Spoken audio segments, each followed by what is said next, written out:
ಇಲ್ಲಿ ನಡೀತಿರೋದು ದೊಡ್ಡ ಮನೆಯ ಬಿಗ್ ತಯಾರಿ ಅಷ್ಟೇ ಅಲ್ಲ. ಬಿಗ್ ಬಾಸ್ ಸೀಸನ್ 11 ಲಾಂಚ್ಗೆ ಕೇವಲ ಒಂದೇ ದಿನ ಬಾಕಿ ಇದೆ. ಇದೀಗ ವೀಕ್ಷಕರು ರಾಜಾರಾಣಿ ಗ್ರ್ಯಾಂಡ್ ಫಿನಾಲೆಗೆ ಕಾಯ್ತಾ ಇದ್ದಾರೆ. ಇದರ ಜೊತೆಗೆ ಈ ಬಾರಿಯ ಬಿಗ್ ಬಾಸ್ ಮನೆ ಹೇಗಿರಲಿದೆ ಎನ್ನುವ ಕುತೂಹಲ ಪ್ರೇಕ್ಷಕರಲ್ಲಿತ್ತು. ಇದೀಗ ಕಲರ್ಸ್ ವಾಹಿನಿ ಮನೆ ಹೇಗಿದೆ ಎನ್ನುವ ಹೊಸ ಪ್ರೋಮೋ ಕೂಡ ಹಂಚಿಕೊಂಡಿದೆ. ಹೊಸ ಅಧ್ಯಾಯ ಶುರು ಮಾಡ್ತಿರೋ ಬಿಗ್ ಬಾಸ್ 11 ಮನೆ ಹೇಗಿದೆ ಎನ್ನುವ ಕುತೂಹಲಕ್ಕೆ ಅಂತೂ ಫುಲ್ ಸ್ಟಾಪ್ ಇಟ್ಟಿದೆ. ಪೂರ್ತಿ ಮನೆ ತೋರಿಸದೇ ಇದ್ದರೂ ಮನೆಯನ್ನು ನಿರ್ಮಾಣ ಮಾಡುವ ಹಂತದ ವಿಡಿಯೋಗಳನ್ನ ಶೇರ್ ಮಾಡಿಕೊಂಡಿದೆ. ವಿಡಿಯೋ ನೋಡಿದಾಗ ಈ ಹಿಂದಿನ ಸೀಸನ್ಗಿಂತಲೂ ಬಹಳ ಡಿಫರೆಂಟ್ ಆಗಿದೆ ಮನೆ.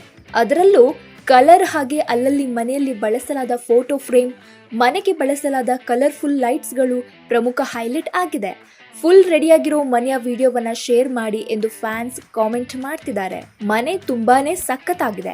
ಮನೆ ತಯಾರಿ ಮಾಡಿದವರಿಗೆ ನಮ್ಮದೊಂದು ಸಲಾಂ ಅಂತ ವೀಕ್ಷಕರು ಕಾಮೆಂಟ್ ಮೂಲಕ ಮೆಚ್ಚುಗೆ ವ್ಯಕ್ತಪಡಿಸುತ್ತಿದ್ದಾರೆ. ಬಿಗ್ ಬಾಸ್ ಸೀಸನ್ 11 ಗ್ರ್ಯಾಂಡ್ ಓಪನಿಂಗ್ಗೆ ಕೇವಲ ಒಂದೇ ದಿನ ಬಾಕಿ ಇದೆ. ಅದಕ್ಕೂ ಮೊದಲು Rajarani grand finale ಟೈಮ್ನಲ್ಲಿಯೇ big boss season 11 ಸ್ಪರ್ಧಿಗಳ ಹೆಸರುಗಳನ್ನ Sudeep ಅವರು ಅಧಿಕೃತವಾಗಿ ಬಿಡುಗಡೆ ಮಾಡ್ತಿದ್ದಾರೆ.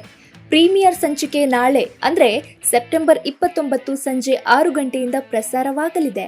ಇದೀಗ ಕಲರ್ಸ್ ವಾಹಿನಿ ಹೊಸ ಪ್ರೋಮೋ ಶೇರ್ ಮಾಡಿಕೊಂಡಿದ್ದು ಸಣ್ಣ ಸುಳಿವು ಬಿಟ್ಟುಕೊಟ್ಟಿದ್ದಾರೆ ಸುದೀಪ್.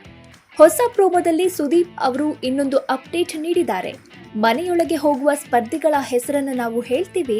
ಸ್ವರ್ಗಕ್ಕೆ ಹೋಗಬೇಕಾ ನರಕಕ್ಕೆ ಹೋಗಬೇಕಾ ಎಂಬ ನಿರ್ಧಾರ ನಿಮ್ಮ ಕೈಯಲ್ಲಿದೆ ಎಂದು ಅವರು ಹೇಳಿದ್ದು ಅದರ ಪ್ರೋಮೋ ಬಿಡುಗಡೆಯಾಗಿದೆ. ಜೊತೆಗೆ ಇಂದೇ ಸ್ಪರ್ಧಿಗಳ ಹೆಸರು ಕೂಡ ಅನೌನ್ಸ್ ಆಗಲಿದೆ. ಈ ಬಾರಿ ಅಸಲಿ ಆಟ ವೀಕ್ಷಕರಿಂದಲೇ ಶುರುವಾಗಲಿದೆ. ಈ ಬಾರಿ ಒಂದಲ್ಲ 2 ಮನೆಗಳು ಇರಲಿವೆ.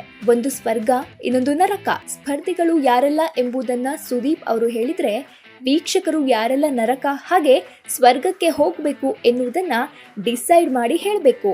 ಈ ಬಾರಿ 18 ಸ್ಪರ್ಧಿಗಳು ಬಿಗ್ ಬಾಸ್ ಮನೆಗೆ ಎಂಟ್ರಿ ಕೊಟ್ಟಿದ್ದಾರೆ ಎನ್ನಲಾಗಿದೆ.